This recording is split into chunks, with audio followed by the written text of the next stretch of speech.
असो आमचो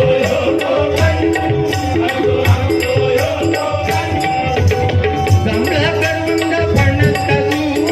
नारळ पोपी तो गाभो जांभळा करवंद फणस काजू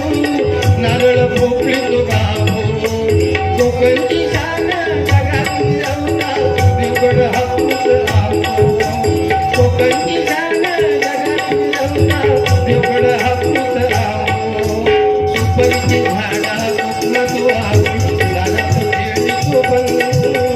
सुपारीची झाडा कोकणात वाहू दारात केळी शोभन तुम्ही येऊन बघा आणि बघून जावा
पांडुरंगाचा रूपाचा ध्यानाचा अभंग दोन्ही भाऊ आम्ही वेळेचं भान राखून 100% सादरीकरण करणार आहोत.